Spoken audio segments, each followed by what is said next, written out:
Assalamualaikum warahmatullahi wabarakatuh. Selamat pagi dan salam semangat untuk kita semua. Bagaimana kabarnya anak-anak? Semoga kita selalu dalam keadaan sehat walafiat sehingga kita dapat belajar bersama pada hari ini. Sebelum memulai, marilah kita berdoa terlebih dahulu agar diberkahi dan dimudahkan dalam menyerap materi. Berdoa dimulai. Berdoa selesai. Masih bersama saya Mela Aulia Rahmawati. Nah, saya akan bertanya kepada kalian semua. Kira-kira apa yang terjadi apabila kalian telat makan atau bahkan tidak makan sama sekali? Kira-kira apa yang terjadi? Lalu, apa yang terjadi ketika kalian sering makan makanan yang terlampau pedas? Nah, kira-kira apa yang akan terjadi di dalam tubuh kita, di organ-organ pencernaan kita? Nah, untuk menjawab pertanyaan-pertanyaan tersebut, kita akan membahasnya di materi pada hari ini, yaitu mengenai gangguan sistem pencernaan. Nah, adapun tujuan pembelajaran kita hari ini yaitu yang pertama, melalui kajian literatur, peserta didik mampu menjelaskan kelainan pada sistem pencernaan manusia dengan tepat. Kemudian, melalui kajian literatur, peserta didik mampu menjelaskan kelainan pada sistem pencernaan ruminansia dengan tepat. Kemudian, melalui kajian literatur, peserta didik mampu menjelaskan penyebab dari kelainan pada sistem pencernaan manusia dengan tepat. Lalu, melalui kajian literatur, peserta didik mampu menganalisis hubungan antara kelainan sistem pencernaan makanan pada manusia dan melainkan penyebab kelainannya. Dan yang terakhir, melalui analisis video dan gambar, peserta didik mampu menyajikan data gangguan sistem pencernaan beserta penyebabnya. Seperti yang telah tadi saya sebutkan bahwa materi pada hari ini yaitu mengenai gangguan sistem pencernaan. Gangguan pencernaan merupakan permasalahan yang terjadi pada salah satu atau beberapa organ pencernaan, termasuk organ-organ yang berperan di dalam proses pencernaan seperti hati, pankreas, dan kantong empedu. Nah, organ-organ pada sistem pencernaan seperti mulut, kerongkongan, lambung, usus halus, usus besar, dan anus tentunya dapat mengalami beberapa gangguan dan karena beberapa faktor. Di antaranya bisa karena jenis makanan yang kita makan, jenis minum yang kita minum, kemudian karena waktu makan dan minum, dan penyebab lainnya tergantung dari gangguan yang terdapat di organ tersebut. Nah, pada hari ini kita akan membahas gangguan pada sistem pencernaan satu persatu. Gangguan yang pertama yaitu yang terjadi di dalam mulut. Nah, mulut merupakan tempat masuknya makanan dan minuman yang nantinya akan dicerna oleh tubuh kita. Di mana di dalam mulut itu terdapat apa coba? Gigi, lidah, kelenjar ludah yang tentunya akan membantu dalam proses apa coba? Di dalam mulut itu ada? Ya, betul, pengunyahan makanan. Dibandingkan dengan organ-organ pencernaan yang lain, mulut ini mudah diperhatikan karena ketika ada perubahan di dalam mulut, mudah untuk kita lihat, seperti misalnya kita dapat bercermin. Maka kita juga langsung bisa melihat apa yang terjadi di dalam mulut kita. Penyakit yang menyerang pada mulut tentunya akan mempengaruhi proses pencernaan. Lah, kenapa? Karena tadi yang sudah disebutkan bahwa di mulut itu ada proses. Nah, ketika proses pengunyahan tersebut tidak maksimal, maka organ-organ di dalam tubuh yang lainnya tersebut nantinya akan harus bekerja secara maksimal karena pengunyahan tersebut tidak dilakukan secara maksimal. Berikut adalah beberapa gangguan yang terjadi di dalam mulut. Yang pertama ada sariawan. Seperti yang telah kita ketahui bahwa sariawan ini merupakan gangguan pada selaput lendir mulut berupa luka berbentuk bercak berwarna putih kekuningan dengan permukaan agak cekung.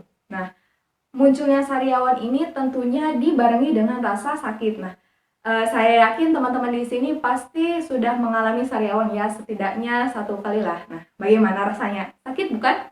Nah, ketika kita sariawan, makan susah, berbicara pun susah, tidur pun terganggu karena sakit tersebut. Nah, seperti itu. Kemudian, Penyebab dari sariawan sendiri ada beberapa macam faktornya, di antaranya karena kecelakaan terbentur, kemudian karena kurangnya nutrisi makanan yang kita makan, dan lain sebagainya. Ternyata sariawan ini ada beberapa macamnya, yaitu ada 4 macam. Yang pertama ada sariawan iritasi. Sariawan ini terjadi karena adanya cedera, misalnya karena ada benturan, kemudian iritasi pada mulut seperti tergigit atau benturan dengan sikat gigi misalnya. Nah, iritasi tersebut dapat menyebabkan kerusakan pada mukosa atau selaput lendir yang nantinya akan menyebabkan sariawan ini. Lalu yang kedua ada stomatitis herpetik. Sariawan ini disebabkan karena infeksi virus herpes simplex 1, di mana ciri-cirinya itu terdapat luka yang berwarna putih kekuningan dan lama-kelamaan akan menjadi keras. Nah, kemunculannya ini biasanya didahului dengan rasa nyeri biasanya, seperti kesemutan atau pedih panas seperti terbakar. Yang ketiga ada moniliasis. Sariawan ini terjadi karena infeksi jamur yang bernama Candida albicans, di mana jamur ini dapat menginfeksi lidah atau pipi bagian dalam, yang nantinya ketika serangannya ini lebih parah akan menyebar ke bagian langit-langit mulut maupun ke kerongkongan. Kemudian yang keempat ada stomatitis aphthous. Nah, sariawan ini merupakan sariawan yang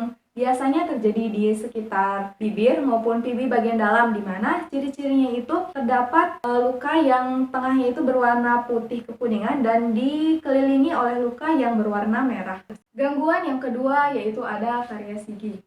Gigi memiliki peran untuk mengunyah makanan, di mana kita dianjurkan untuk mengunyah makanan sebanyak 32 kali agar apa? Nah, betul.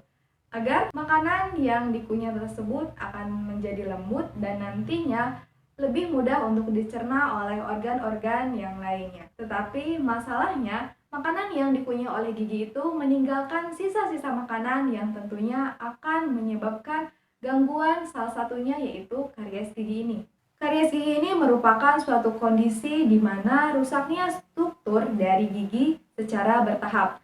Kerusakan ini dimulai dari gigi bagian luar dan nantinya akan sampai ke akar gigi. Jika kerusakan ini tidak dapat ditangani, maka ada kemungkinan gigi tersebut tidak dapat tertolong dan nantinya harus dicabut. Gangguan selanjutnya yaitu ada abses gigi. Abses gigi ini merupakan kondisi di mana adanya nanah di antara gusi maupun akar gigi. Penyakit ini bisa diatasi dengan cara mengeluarkan nanah melalui operasi kecil. Gangguan selanjutnya yaitu ada gingivitis. Nah, coba kalian sekarang lihat ke cermin masing-masing. Apakah di antara gusi dan gigi kalian ada tonjolan? Nah, ketika kalian menemukan tonjolan tersebut, bisa jadi dan hati-hati itu merupakan gingivitis. Gingivitis ini merupakan radang yang terdapat pada gusi. Penyakit ini juga bisa disebabkan karena menumpuknya bakteri pada area tersebut. Jika gingivitis ini tidak ditindak secara lanjut, maka kemungkinan besar akan mengakibatkan gangguan yang lainnya, yaitu periodontitis, di mana gangguan ini merupakan infeksi gusi yang serius yang dapat merusak jaringan tulang penyokong gigi. Jika diperhatikan, ada kesamaan dalam gangguan-gangguan tersebut. Nah, apa coba? Ya, penyebabnya yaitu karena penyebab dari gangguan-gangguan tersebut rata-rata karena kurangnya menjaga kebersihan mulut. Maka dari itu, kita harus sering-sering menjaga kebersihan mulut agar terbebas atau selanjutnya yaitu gangguan yang terjadi di dalam esofagus atau kerongkongan. Setelah melewati proses pencernaan yaitu pengunyahan di dalam mulut, maka makanan tersebut akan disalurkan ke dalam lambung melalui esofagus. Nah, walaupun esofagus ini hanya berperan sebagai organ yang akan dilewati, maka tidak menutup kemungkinan di esofagus ini akan terjadi gangguan. Di antaranya yaitu yang pertama ada gangguan yaitu salah satunya esofagitis. Di sini ada gambar esofagus yang normal dan esofagus yang mengalami esofagitis. Esofagitis merupakan kondisi yang dapat menyebabkan kesulitan dalam menelan makanan dan biasanya akan timbul rasa perih di dada. Esofagitis ini bisa dipicu karena naiknya asam lambung atau GERD maupun karena infeksi dan alergi. Namun, jika esofagitis ini tidak ditangani, kemungkinan akan menyebabkan penyakit yang lainnya yaitu esofagus Barrett. Esofagus Barrett ini merupakan kondisi ketika sel yang melapisi kerongkongan tersebut rusak karena asam lambung tadi. Nah, lapisan yang rusak tersebut kemudian akan menjadi tidak normal dan berubah bentuk menjadi seperti sel yang melapisi perut. Tetapi tidak hanya berhenti di situ saja.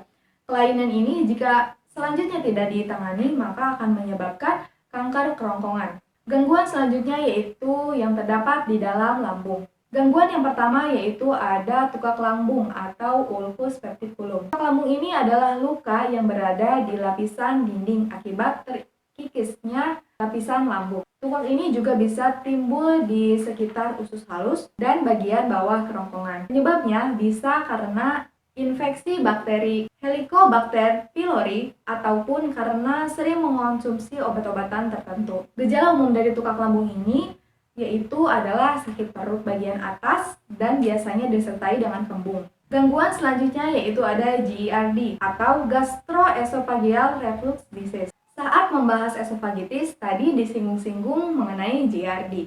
GERD ini sering dikenal di kalangan masyarakat sebagai asam lambung. Penyakit ini disebabkan karena melemahnya otot-otot esophageal sphincter, di mana otot-otot ini seharusnya berfungsi untuk menutup katup ketika makanan dari kerongkongan sudah berada di dalam lambung. Karena melemahnya otot tersebut, maka katup yang seharusnya menutup dengan sempurna itu tidak menutup, sehingga asam lambung yang ada di lambung dapat naik ke atas kerongkongan dan bisa menyebabkan esofagitis tadi. Umumnya kondisi ini bisa terjadi pada lansia maupun pada orang-orang obesitas, tetapi tidak menutup kemungkinan selain dari dua golongan tersebut juga bisa menderita penyakit ini.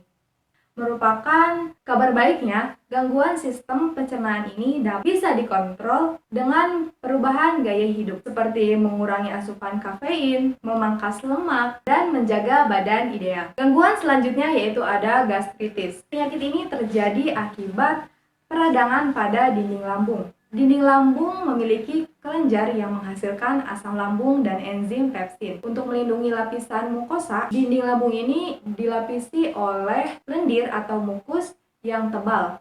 Nah, apabila mukus tersebut rusak, dinding lambung akan rentan mengalami kerusakan atau peradangan. Penyebab dari gangguan ini bisa bermacam-macam. Salah satunya yaitu karena infeksi bakteri. Dan salah satu pencegahannya yaitu cobalah untuk membagi porsi makanan ke jadwal makanan baru dan hindari makanan-makanan berminyak, asam, atau pedas. Gangguan selanjutnya yaitu ada dispepsia atau MAH. Jika kalian sering merasa mudah kenyang walaupun hanya makan makanan sedikit, rasa tidak nyaman di bagian perut, dan nyeri ulu hati ketika makan, bisa jadi kalian mengalami dispepsia atau MAH. Nah, gangguan ini terjadi karena naiknya asam lambung, serta penyebab utama dari gangguan ini yaitu karena pola makan yang tidak teratur. Gejala umum dari gangguan ini yaitu muncul ketika kita meminum atau memakan makanan dan minuman tertentu.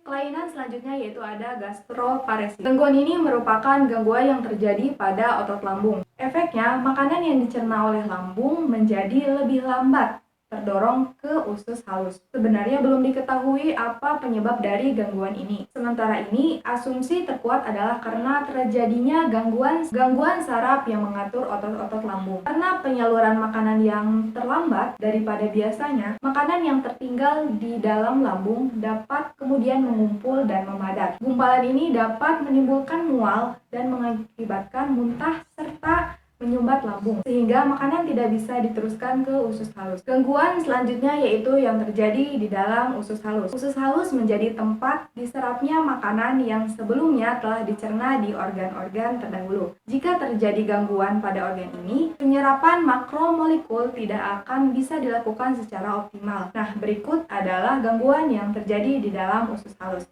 Yang pertama ada intoleran laktosa. Intoleran laktosa ini merupakan gangguan pada sistem pencernaan yang terjadi ketika tubuh tidak mampu memecah gula yang disebut juga dengan laktosa. Laktosa ini dapat ditemukan di makanan dan minuman seperti susu, yogurt, dan yang lainnya. Ketika penyakit pencernaan ini terjadi, laktosa yang tidak dapat dicerna akan masuk ke usus besar, dan bakteri yang ada di usus besar ini akan berinteraksi dengan laktosa sehingga menyebabkan gejala seperti kembung dan diare. Gangguan selanjutnya yaitu ada ulcus duodenum. Sebagaimana namanya, ulcus duodenum ini menyerang duodenum atau usus 12 jari. Penyakit ini merupakan kondisi ketika terdapat luka pada dinding usus 12 jari. Penyakit ini dapat menyebabkan nyeri di ulu hati serta muntah darah. Penyebabnya karena ada infeksi bakteri yaitu Helicobacter pylori. Gangguan selanjutnya yaitu ada kanker usus halus. Kanker usus halus ini dapat menyebabkan terjadinya mutasi sehingga membuat sel-sel tersebut tumbuh secara tidak terkendali dan bisa berubah menjadi tumor ganas. Gangguan selanjutnya yaitu yang terjadi di dalam usus besar. Selain dilakukan di usus halus, penyerapan juga terjadi di usus besar. Lebih tepatnya, yang diserap adalah air dan mineral yang dikandung dalam makanan. Berikut merupakan gangguan yang terjadi di dalam usus besar, diantaranya yaitu yang pertama ada usus buntu atau apendisitas. Apendisitas ini merupakan gangguan sistem pencernaan di mana umbai cacing atau usus buntu mengalami peradangan. Gangguan ini biasanya terjadi ketika ada sisa-sisa makanan yang terjebak serta tidak dapat dikeluarkan dari umbai cacing, sehingga lama-kelamaan akan busuk dan menimbulkan peradangan. Sehingga lama-kelamaan umbai cacing tersebut akan berubah menjadi busuk dan akan menimbulkan peradangan yang menjalar ke usus buntu. Penyebabnya bisa bermacam-macam. Bisa karena terjadinya hambatan pada pintu masuk rongga usus buntu. Bisa juga karena terjadinya penebalan atau pembekakan pada jaringan dinding usus buntu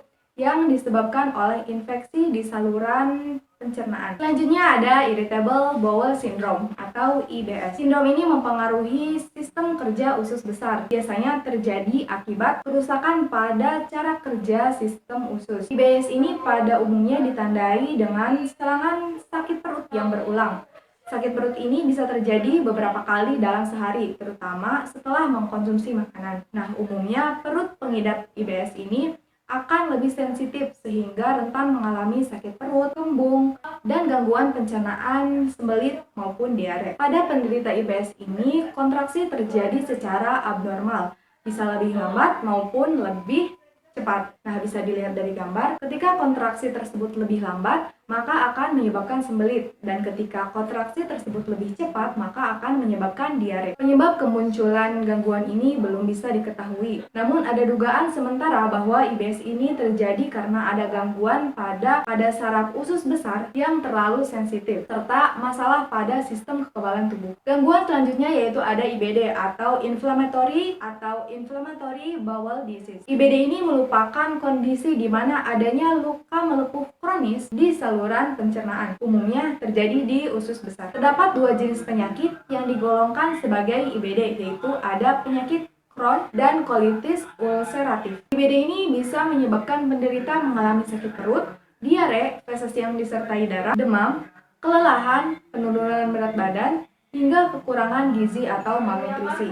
Faktor genetik hingga respon autoimun diduga sebagai pemicunya. Gangguan selanjutnya yaitu ada sembelit atau konstipasi. Sembelit ini merupakan sebuah kondisi yang bisa terjadi karena kontraksi usus melambat, sehingga menyebabkan kotoran bergerak lebih lambat dari biasanya. Selain karena asupan makanan yang kurang serat, sembelit juga bisa dipicu oleh kurangnya aktivitas yang dilakukan atau terlalu banyak duduk. Gangguan selanjutnya yaitu wasir atau hemoroid. Apabila kalian mengalami sembelit dan malas untuk mengobatinya, berhati-hatilah karena sembelit tersebut bisa berkembang ke level selanjutnya yaitu wasir. Wasir sendiri merupakan kondisi peradangan atau membesarnya pembuluh darah yang ada di usus besar, khususnya di bagian rektum. Selain disebabkan oleh sembelit yang berkepanjangan, wasir juga dapat dipicu oleh diare yang berlangsung dalam waktu lama, terlalu banyak mengangkat beban, dan bisa menyerang wanita yang baru melahirkan.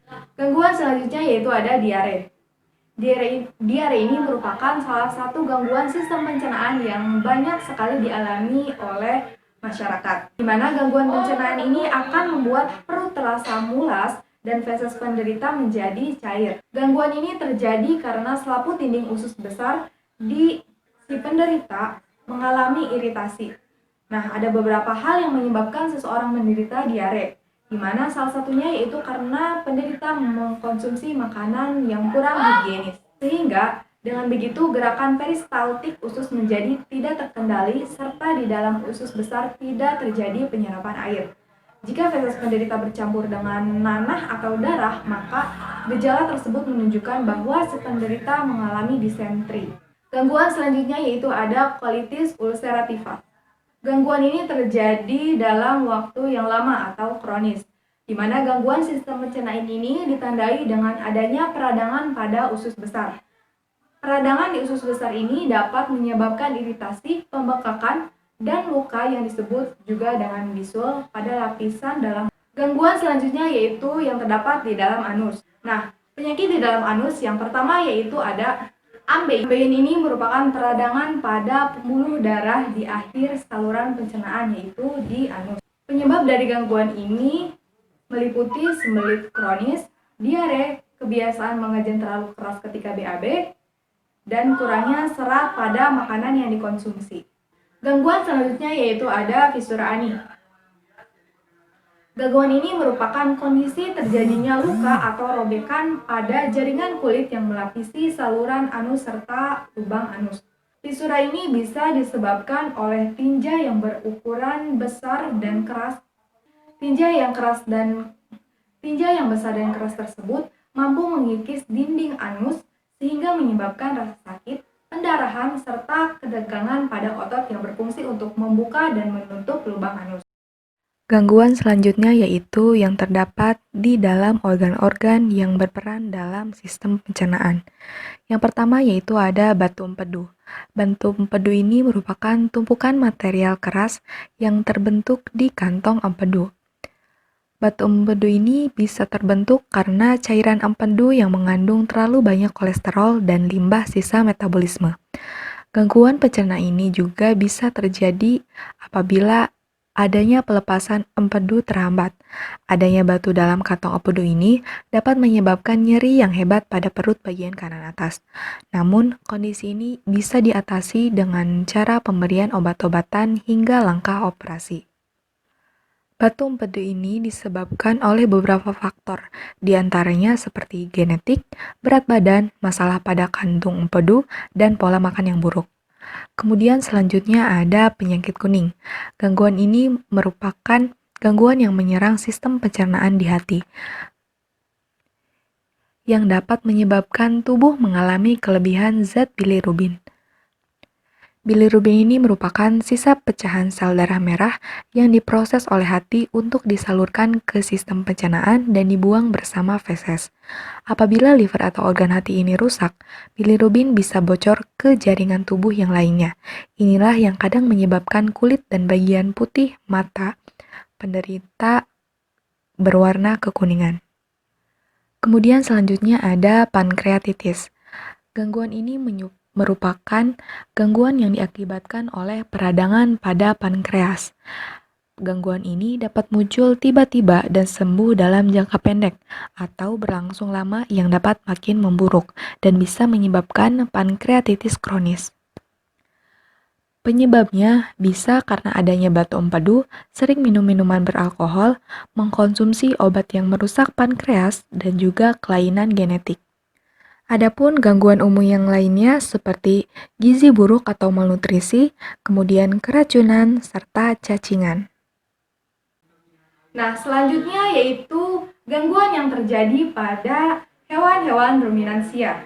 Yang pertama ada diare. Diare ini merupakan gangguan yang bisa juga terjadi di hewan-hewan ruminansia. Ada beberapa penyebab atau pemicu terjadinya diare pada hewan ruminansia. Di antaranya yaitu hewan tersebut kurang maksimal dalam melakukan pengolahan atau penguraian zat yang ia cerna. Adapun untuk pencegahannya yaitu dengan cara memberikan makanan yang tidak mengandung kadar gula yang tinggi, selalu rajin memberikan obat maupun vitamin, dan rajin membersihkan kandang. agar kuman atau bakteri tidak dapat tumbuh di istana. Gangguan selanjutnya yaitu ada nematodosis. Gangguan ini merupakan penyakit yang disebabkan oleh cacing nematoda. Cacing ini tinggal di saluran pencernaan hewan ternak. Nah, cacing ini akan menyerap sari-sari makanan, bahkan dapat menghisap darah maupun cairan yang ada di dalam hewan ternak. Nah, itu merupakan beberapa gangguan yang terjadi di dalam sistem pencernaan pada manusia. Nah, jika kita perhatikan ada satu kesamaan dari gangguan tersebut, yaitu penyebabnya karena makanan yang kurang sehat. Maka dari itu, setelah kalian menonton video ini, cobalah untuk mengatur pola makan kalian dan juga memperhatikan asupan nutrisi yang nantinya akan diserap oleh tubuh kita dan agar kita terbebas dari gangguan-gangguan yang tadi telah disebutkan. Dan jangan lupa untuk rajin berolahraga agar tubuh kita tetap sehat dan bugar. Sekian yang bisa saya sampaikan, kurang lebihnya mohon maaf. Wassalamualaikum warahmatullahi wabarakatuh. Sampai bertemu di pertemuan selanjutnya.